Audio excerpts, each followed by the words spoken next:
रुक्मिणी जब 14 साल की थी तभी उसकी शादी हो गई थी। बहुत बड़े जमींदार की बेटी थी रुक्मिणी। घर में नौकर चाकर खेत खलियान सब थे। पिता बहुत बड़े लॉयर थे। बड़े बड़े लोगों का घर में आना जाना लगा रहता था। दो बड़ी बहनों की शादी पहले ही हो गई थी। दोनों ही अच्छे घरानों में ब्याह कर गई थी। रुक्मिणी अपने आयु से ज़्यादा बड़ी दिखती थी, इसलिए घर में माता पिता को उनके ब्याह की चिंता सताने लगी। किसी तरह एक लड़का प्रताप मिला जो पढ़ा लिखा था, पर दौलत नहीं थी। उनके पास जायदाद के नाम पर सिर्फ एक पुराना घर था। बड़े भाई होने के नाते जिम्मेदारियां थीं। माँ, दो छोटे भाई जो अभी भी पढ़ रहे थे। पिता का साया तभी उनके सिर से उठ गया था जब वे 10वीं की परीक्षा दे रहे थे। रुक्मिणी घर की बड़ी बहू बनकर आई। काम कुछ आता नहीं था क्योंकि घर में कभी किया ही नहीं था। तीन भाभियों के बीच कभी काम करने का मौका ही नहीं मिला, परंतु अब काम तो सीखना ही था। एक ननद थी जो एक दोस्त की तरह इन्हें संभाल लिया था। उनसे ही बहुत सारे काम सीखे। रुक्मिणी तेज तरार थी, गुस्सा तो नाक पर ही रहता था, पर ससुराल में तो चुपचाप अदब से रहना पड़ता था। कुछ ही सालों में रुक्मिणी को अपने पति के साथ अलग अपना घर बसाने का मौका मिला। पति की तनख्वाह भी कम थी। इतने बच्चों की पढ़ाई और आने जाने वालों के आवभगत आदि को संभालना उनके बस की बात नहीं थी, क्योंकि उन्हें तजुर्बा कम था। इसलिए आए दिन तकलीफ उठानी पड़ती थी। पिता की मृत्यु के बाद उनका मायके की तरफ लगाव बढ़ने लगा। भाई भाभी सब रुक्मिणी से बहुत डरते थे। माँ भी इनकी तरफदारी करती थी। घर में हमेशा मायके से कोई न कोई आते ही रहते थे।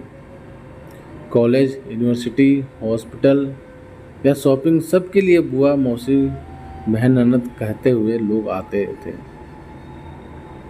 यही रुक्मिणी जब ससुराल से लोग आते थे तो गरीबी का रोना रोती थी। अब उनके मुंह से कोई बात नहीं निकलती थी। कुछ दिनों में बड़े बेटे की शादी हुई तो बहू से पहले ही दिन कह दिया गया था कि शादी हो गई है तुम्हारी, अब तुम्हें अपने मायके को भूल जाना चाहिए।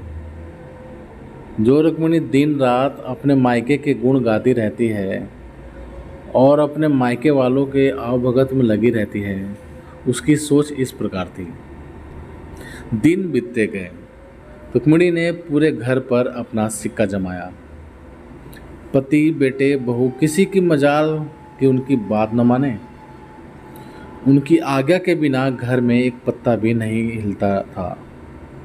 दिन इसी तरह अच्छे से गुजर रहे थे। पति की मृत्यु के बाद उन्हें लगता था कि कोई उन्हें नीचा दिखाने न लगे, जो कभी भी नहीं हो सकता था। पर रुक्मिणी के ख्याल से, इसलिए उन्होंने अपना दबदबा बनाए रखने के लिए आए दिन घर में कोई न कोई हंगामा खड़ी करती थी। अब मायके में भी सिर्फ दो भाई और खुद रुक्मिणी बचे थे। बाकी सब भगवान के पास चले गए थे।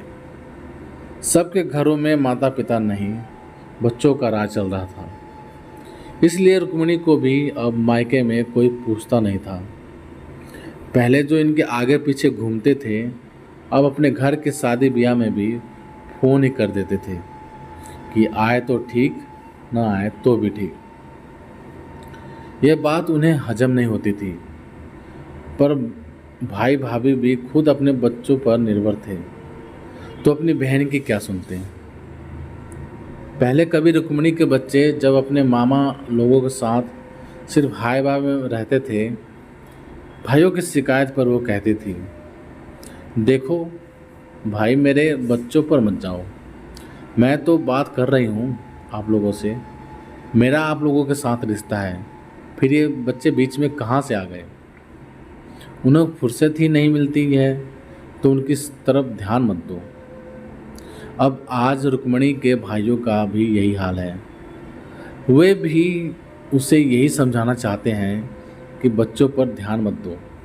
पर रुक्मिणी को गुस्सा आ जाता है कि आजकल बच्चे बुआ को किसी भी फंक्शन में नहीं बुलाते हैं। कल की ही बात है, बड़े भाई के पोते की शादी थी, खबर नहीं किया, बाद में सॉरी कह दिया। सोच सोच कर रुक्मिणी को बुरा लगता था। कितना किया था इन लोगों के लिए, पर आज कोई भी मुझे पूछता ही नहीं। इसलिए पहले अपने परिवार के बारे में सोचना चाहिए, फिर दूसरों के। मायके का मोह भी इतना ना हो कि आप अपने ही घर को भूल जाएं। तो प्यारे दोस्तों, आप सभी का इस बारे में क्या राय है, प्लीज़ कमेंट करके हमें ज़रूर बताएं। यदि कहानी आप सभी को पसंद आई हो तो लाइक करें, शेयर करें, और चैनल पर नए हों तो प्लीज़ चैनल को सब्सक्राइब भी ज़रूर करें। तो चलिए दोस्तों, मिलते हैं आप सभी से एक और नई कहानी के साथ।